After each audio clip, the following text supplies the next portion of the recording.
All right. So have you ever had like this big goal, maybe launching a business, writing a book, or even just getting your inbox to zero? Oh, yeah. But there's this like gap between thinking about it and actually doing it. Oh, totally. Today, we're going to deep dive into Mel Robbins' The 5-Second Rule to see if we can figure that out. Sounds good. It's more than just a productivity hack, I think. It's about understanding how our brains work Right. and then using that knowledge to actually make changes. Yeah. And what's really interesting is Robbins uses her own story to show this. Right. She was stuck, hitting the snooze button every morning, feeling overwhelmed. Yeah. But then she found this simple technique, just counting down from 5 to 1 and then immediately taking action. Okay, so That sounds so simple, but there's actually a lot of science behind it. Okay, so walk me through that. Okay. How does a countdown actually change things? It's all about breaking the habit of hesitating. Okay. So when you have the impulse to act on a goal, there's a tiny window before your brain starts throwing up roadblocks, doubts, fears, excuses. Right. The 5-second rule helps you grab that window. Yeah, It's like a mental launch sequence. I like that. 5, 4, 3, 2, 1, blast off. So it's like hijacking my brain's tendency to overthink and procrastinate. It shifts control from that emotional, fear-driven part of your brain to the prefrontal cortex, which is the area responsible for decision-making and action. Okay, so by counting down, I'm basically giving my brain a command to focus and execute. That's it. That makes sense. But I feel like there must be more to it than just willpower. Right. Is there like a neurological reason why this countdown is so effective? There is. Okay. It uses how our brains create habit loops. Okay. So these loops have a cue, a routine, and a reward. Okay. Like let's say your cue is feeling stressed. Your routine is scrolling through social media. Yep. And the reward is that temporary distraction. The 5-second rule helps you break that loop by adding a new routine after the cue. Okay. Countdown itself. So instead of like automatically picking up my phone when I'm stressed, I could No. 5, 4, 3, 2, 1 and like take a few deep breaths or go for a walk or something. Exactly. By using the countdown in those moments, you're basically rewiring your brain. Wow. You weaken the old habit loop Right. and strengthen the new one. Yeah. And the more you do it, the easier it gets to make those healthier choices. That's so cool. It's almost like creating a shortcut in my brain to kind of bypass those automatic reactions that aren't always helpful. And that's where the magic really happens. Yeah. It's not just about changing individual behaviors. Right. It's about building that mindset of action and feeling empowered. I like that. And Robbins talks about this when she talks about confidence. She says confidence isn't something you're born with. Right. It's a skill you build by taking action. But what about those times when fear holds us back? You know those moments when you want to do something, but you just can't seem to find the courage? That's where the 5-second rule is so powerful. Okay. She uses the example of Rosa Parks refusing to give up her seat on the bus. Oh, yeah. It was a split-second decision. Yeah. A moment of pure courage Yeah. that changed history. It's amazing. So Right. it's not about like waiting for this big feeling of bravery to just wash over you. No. It's about acting on that first impulse, Right. that gut feeling that tells you to just do something, even if it feels scary. Exactly. The 5-second rule gives you a framework for using those moments Okay. and turning them into action. So I'm starting to see how this could apply to so many areas of life. Yeah. From those everyday tasks that we put off to those bigger goals that just feel overwhelming. Uh-huh. Let's dive into some specifics, starting with something we can all relate to, Okay. procrastination. Yeah. We all have those things we know we should be doing, but just can't seem to get started on. How does the 5-second rule help us break free from that? It's about creating a starting ritual. Okay. So let's say you're dreading working on this big project. Instead of getting bogged down by those feelings, Yeah.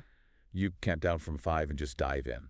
Uh, Doesn't even matter if you only work on it for 5 minutes at first. right. The key is to interrupt that cycle of overthinking Okay. and just get started. So it's like tricking my brain into taking action before those doubts and excuses come up. The countdown is like a bridge between thinking and doing. Right. It helps you cross that chasm. Yeah. And the more you do it, the easier it gets to overcome that resistance and get things done. I bet this would be so helpful for those mornings when the snooze button is calling your name. Absolutely. Yeah.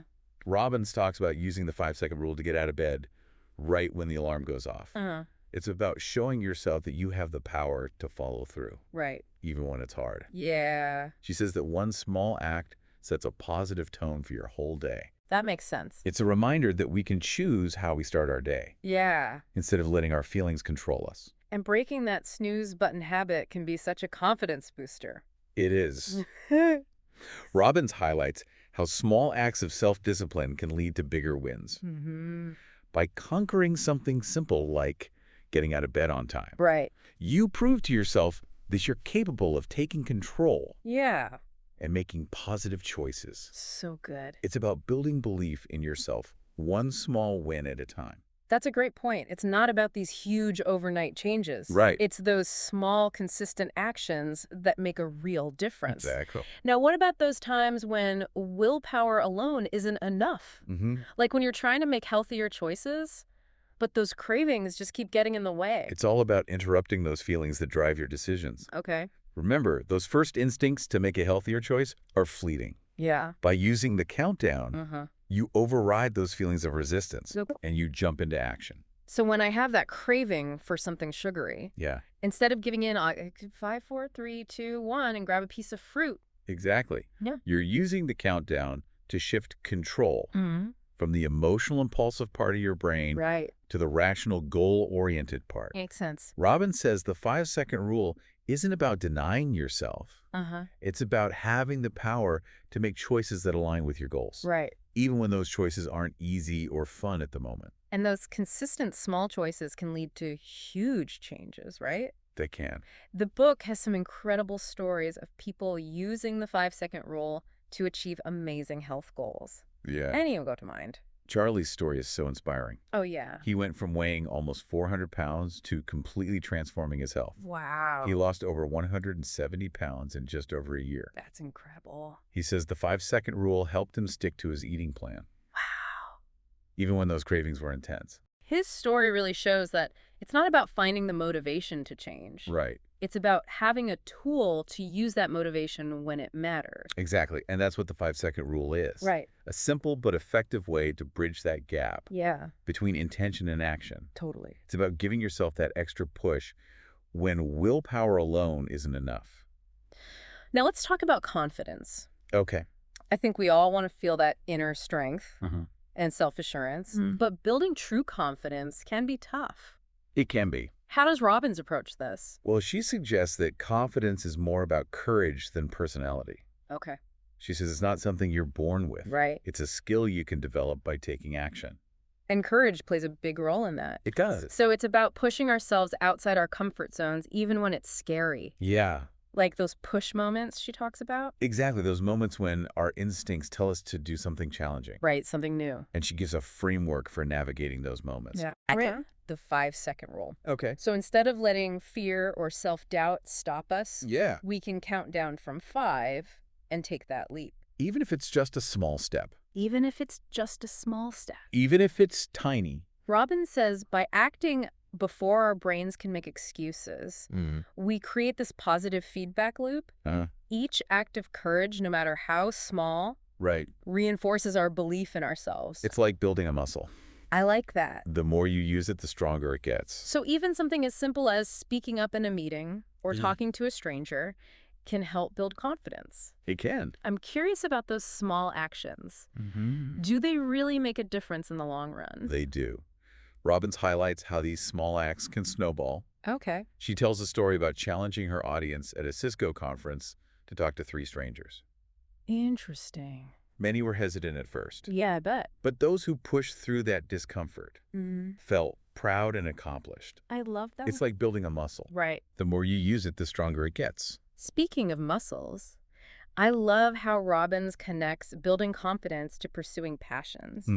It takes a lot of courage to go after your dreams. It does. But how do we even know what our passions are? Right. Sometimes they feel buried under self-doubt and expectations from others. It can feel that way. And often those dreams come with a lot of self-doubt. We tell ourselves we're not good enough or ready enough. Right.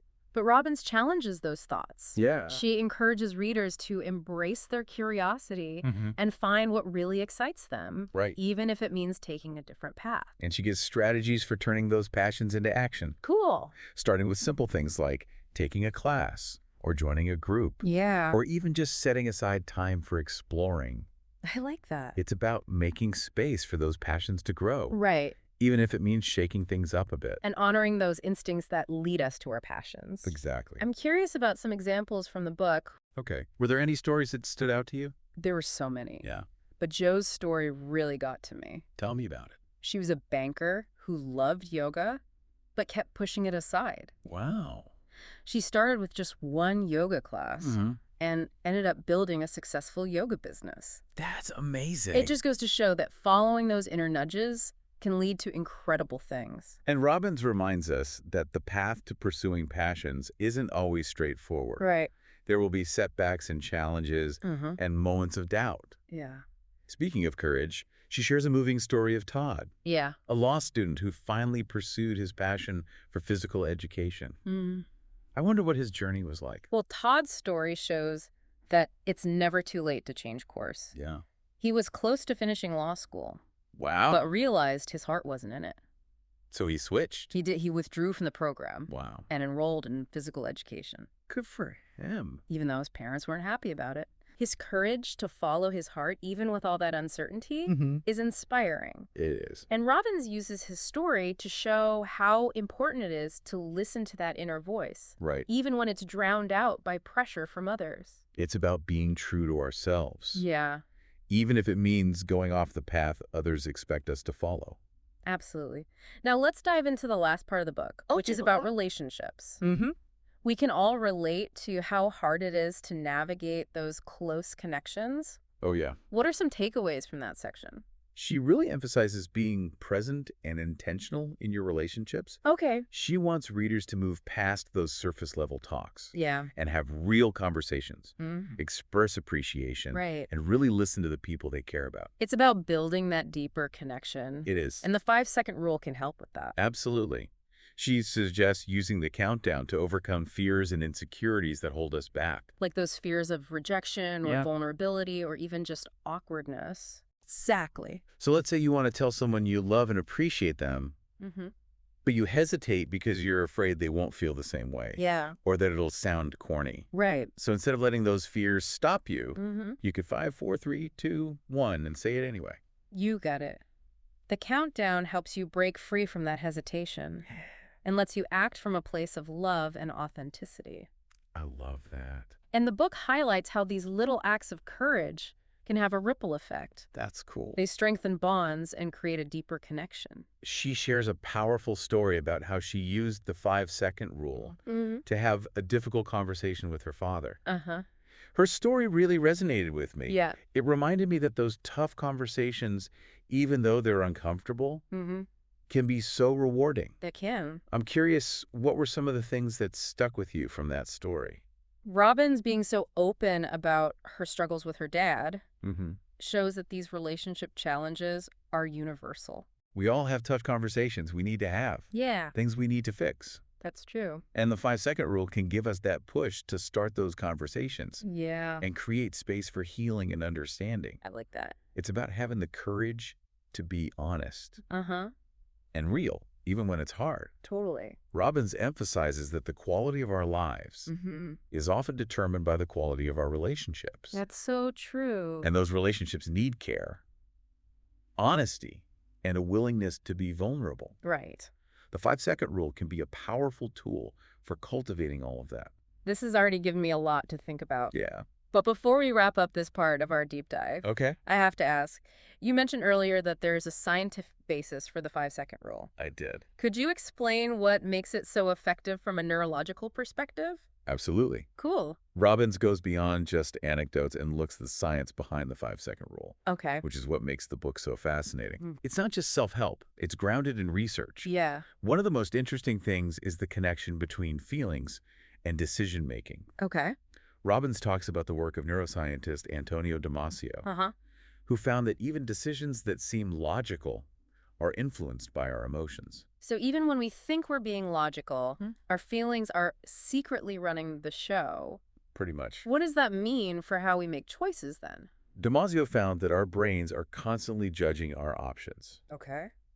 based on how they make us feel, even if we don't realize it. Wow. And that's where the 5-second rule comes in. Okay. It's a way to override those automatic emotional responses. So when we feel the urge to procrastinate or overeat or avoid a challenge, Yeah, the countdown lets us pause and choose a different path. exactly. The countdown acts like a circuit breaker. I like that. It interrupts that feeling-driven decision-making Mm-hmm. and lets us make more conscious choices. That are aligned with our goals. Exactly. And Robbins says this is a skill you can develop over time. Cool. The more you use the 5-second rule, Right. the stronger you become at separating your feelings from your actions. It's like training our brains to respond differently to those urges. It is. So instead of being ruled by our emotions, Yeah. we can become the masters of our own minds. You got it. That's pretty amazing. It is. Now, I know the book also mentions something called habit loops. Yes. What's that all about, and how does it connect to the 5-second rule? Habit loops are those automatic behaviors we develop. Okay. They're driven by a loop in our brains Uh-huh. that involves a cue, a routine, and a reward. Okay, so like when I reach for my phone first thing in the morning, Yeah. even though I know I should be doing something more productive? That's a great example. Yeah. The cue might be waking up. Mm-hmm. The routine is checking your phone. Right. And the reward is that hit of dopamine from those notifications. So these habit loops can be good and bad, right?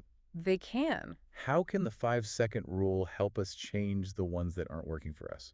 They're important for our daily lives, but they can also lead to bad habits. Right. The 5-second rule helps break those bad loops and create better ones. Okay. It's about interrupting the automatic response to the cue Right. and adding a new, better routine. So if my cue is waking up, instead of grabbing my phone, Yeah. I could 5, 4, 3, 2, 1 and grab a book. You could. Or go for a walk. Exactly. I like that. By using the countdown, you create a new pathway in your brain. Wow. You weaken the old habit loop and strengthen the new one. So cool. And over time, those new healthier habits become automatic. It's like rewiring our brains for success. It is. I'm loving how this deep dive is so inspiring and empowering. Good. It's giving us real tools to make changes in our lives. And Robbins says those changes don't have to be huge. Right. Even small, consistent actions can lead to big changes over time. It's about the power of those everyday choices, those little decisions that shape our lives. Yep.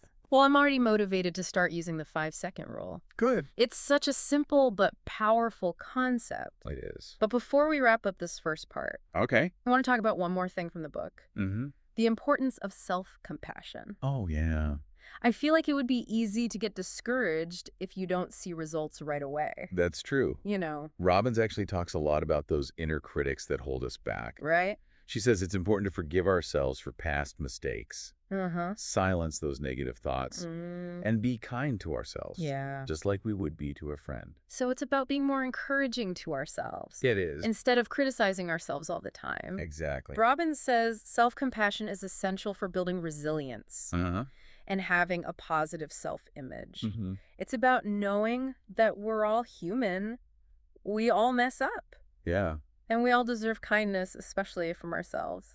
I love that. So the 5-second rule isn't just about pushing ourselves. It's about being kind to ourselves along the way. Exactly. That's a perfect note to end on for this first part of our deep dive. Sounds good. Listeners, think about everything we've talked about today. The 5-second rule is more than just a quick fix. Right. It's a way to change how our brains work, overcome limits, and reach our potential. It is. We talked about how to use it to beat procrastination, boost confidence, go after your passions, strengthen relationships, and be kinder to ourselves. Yeah. And we even talked about the science behind why it works, but our journey isn't over yet. Yep. In the next part of our deep dive, Okay. we'll explore even more ways to use the 5-second rule. Sounds good. Like how to handle anxiety, face your fears, and quiet those negative voices in your head. We'll also talk about this cool idea of activation energy Okay. and how the 5-second rule can help us get over that initial hurdle. Yeah, that first step is always the hardest. It is. Get ready for even more insights and tips for changing your life. One 5-second decision at a time. That's it. Stay tuned, everyone. Okay. We'll be back soon to continue our exploration of the 5-second rule. Looking forward to it. Welcome back, everyone. So we've been talking about how the 5-second rule can help with things like procrastination and confidence and even pursuing your passions.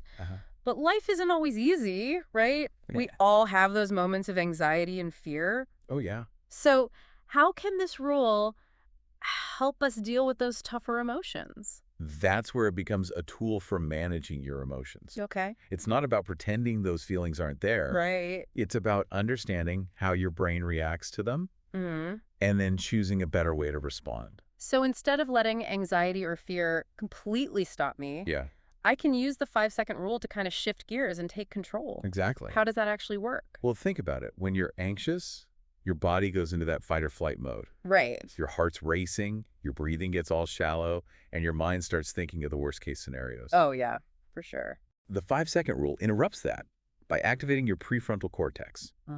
That's the part of your brain that handles rational thinking and decision-making. So by counting down from 5, I'm telling my brain to calm down and look at things more clearly. Exactly. Robbins suggests using the countdown to ground yourself in the present moment. Okay. So instead of getting lost in those anxious thoughts, you can 5, 4, 3, 2, 1, and just focus on what's around you right now. Okay. What do you see, hear, smell, taste, and touch? Right. It's about shifting your attention away from those worries inside you and onto what you're experiencing right now. Like hitting the reset button on that inner alarm system. Exactly. What about those times when anxiety is just so overwhelming, it's hard to even think straight? Yeah. Robbins talks about a technique for that, right? She does. Something about anchoring. Anchoring is a really cool technique. Okay. Robbins uses it to shift her focus from those scary thoughts to more positive and grounding images or memories. Can you give me an example of how that works? Sure. Let's say you're feeling anxious about a presentation you have to give. Okay. Instead of thinking, what if I mess up? You could 5, 4, 3, 2, 1, and picture yourself giving the presentation confidently and clearly. Okay. Imagine the audience listening, nodding along, giving you positive feedback. So it's like creating a mental movie of a successful outcome. Exactly. By focusing on those positive images, Right. you're basically rewiring how your brain responds. That's so cool. You're replacing fear with confidence and self-assurance. It's like giving my brain a pep talk. It is. And replacing those scary pictures with something better. Exactly. I can see how this could help with all kinds of anxiety, not just public speaking. It can, whether you're afraid of flying heights or even trying something new. Right. Anchoring can help. It's about giving your brain something positive to focus on. Yes, instead of those fear-driven thoughts. I'm curious about how Robbins views fear itself. It can be such a powerful force, holding us back from going after our dreams, taking risks, and really living life to the fullest. She definitely doesn't avoid talking about fear. Okay, good. She acknowledges that it's a natural human emotion. Yeah. But it doesn't have to control us. So how do we know when fear is helpful and when it's holding us back? Robbins talks about the difference between rational fear and irrational fear. Okay.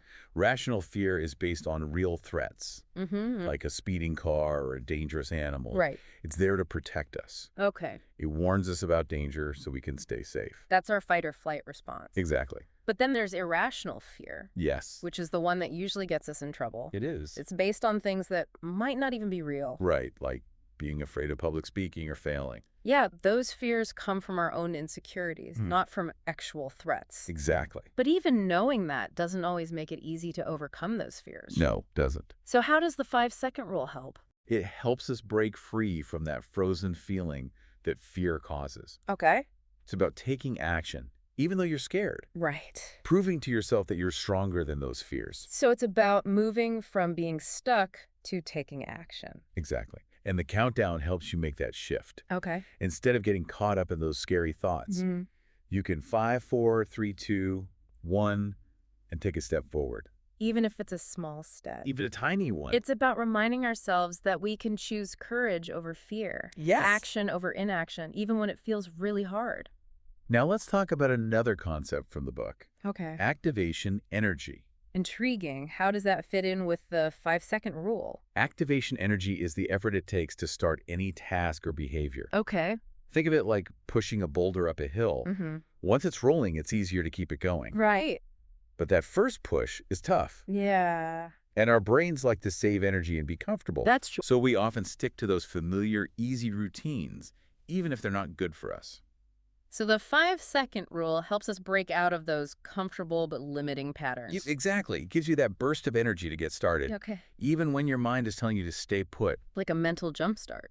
It is. That gets us moving before we overthink it. Exactly. And Robbins says to make it easier, To start those good behaviors, make them as simple as possible. Okay. So if you want to exercise regularly, instead of trying to go to the gym for an hour every day, start with something smaller, like a 15-minute walk. So it's about setting ourselves up for success. It is. By breaking down big goals into smaller steps, and then using the 5-second rule to take that first step. Now let's talk about another cool concept. Okay. The progress principle. What's that one about? This idea comes from research by Teresa Amabile and Stephen Kramer. Okay. And it says that even little wins can really boost our motivation and well-being. So it's not just about those huge goals. Right. It's about celebrating those small steps along the way. Exactly. So how do we use this in real life?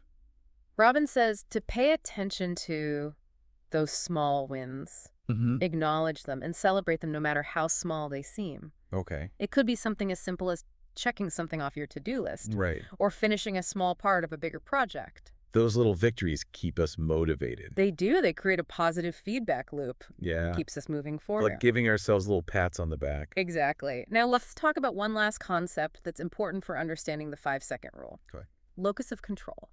Locus of control, what's that? It's a psychology term. Okay. It's about whether we believe we have control over what happens in our lives. So do we see ourselves as victims of circumstance or as people who can shape our own destiny? Exactly. I can see how that connects to taking action and making choices. Me too. People with an internal locus of control believe they can influence their lives. While those with an external locus of control think that things like luck or fate determine their outcomes. So Robbins is saying that the 5-second rule can help us move towards a more internal locus of control. She is. By taking action, even when we're hesitant or scared, we show ourselves that we can create change. We become the drivers of our own lives. Exactly, not just passengers along for the ride.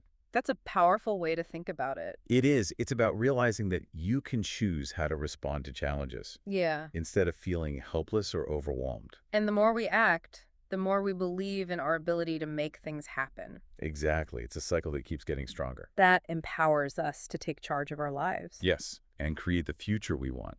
So listeners, as you continue exploring the 5-second rule, remember it's not just about overcoming those immediate challenges or reaching specific goals. It's about developing a mindset of empowerment. Believing that you can make choices, take action, and shape your own life. It's about embracing those push moments, trusting your instincts, and stepping into your potential. Now, as we go into the last part of our deep dive, let's explore another important aspect of the 5-second rule, how it helps us become more self-aware and grow as individuals. Okay, so we're back for the last part of our deep dive into the 5-second rule, and I'm really interested in this idea of using it for self-discovery and personal growth. Yeah, it's a cool way to look at it. You know, we've been talking a lot about taking action and making changes out in the world. But this seems more about looking inward. It is. It's about turning that focus on yourself. We talked about how the 5-second rule can help you stop procrastinating, build confidence, and even handle anxiety. Right. But the real magic happens when you use it to understand yourself better. Okay, so how does a countdown help me do that? Well, think about those times when you just react without thinking, you know? Like what? Like snapping at someone when you're stressed, or grabbing your phone when you're bored. Oh, yeah. Or talking yourself out of something you really want to do. I do that all the time. The 5-second rule gives you a pause, a little space between that impulse and your reaction. So instead of just going on autopilot, I can actually choose a different response. Exactly. The countdown helps you be more mindful. Okay. It lets you see your thoughts and feelings without judging them. Right. And then you can ask yourself, why am I reacting like this? What's going on inside me? It's like hitting the pause button on my mind. It is. And becoming aware of what's happening inside. That's it. Oh, okay, I get that. But how do I go from just noticing my thoughts and feelings to actually changing them? Robbins talks about paying attention to those instincts we often ignore.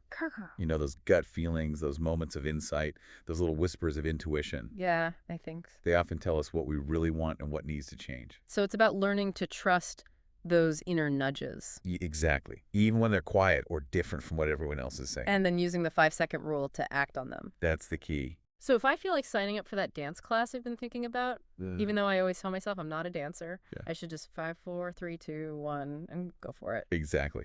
It's about silencing those voices that tell us we're not good enough or brave enough. It's like giving myself permission to try new things. It is. It's about embracing those possibilities that might seem scary at first. This reminds me of those push moments we talked about. You get those moments when you feel drawn to something challenging or different. Right. Robbins says those moments often have the most potential for growth. But growth can be hard sometimes, you know?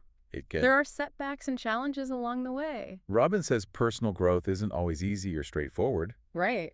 You'll have setbacks, challenges, doubts. Yeah. But it's by going through those things that we learn, evolve, and become more resilient. So it's not about avoiding those tough times. Nope. But learning to handle them with grace and strength. Exactly. And that's where self-compassion comes in.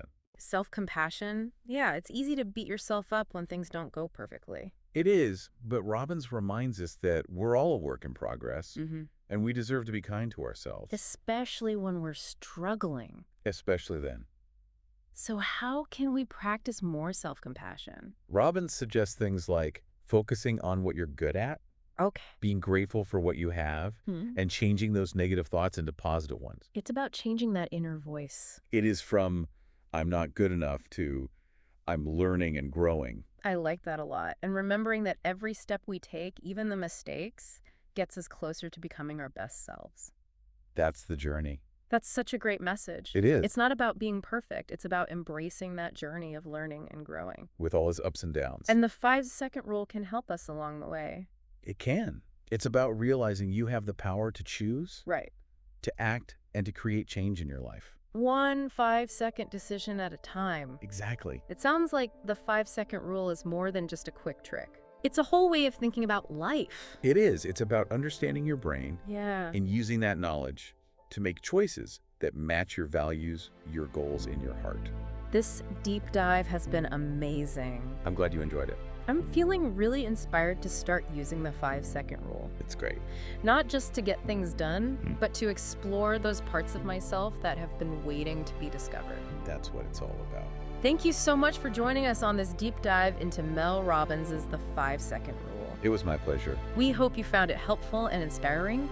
Remember, you're just 1 5-second decision away from a totally different life. You are. So go out there, trust your instincts, and make those decisions count.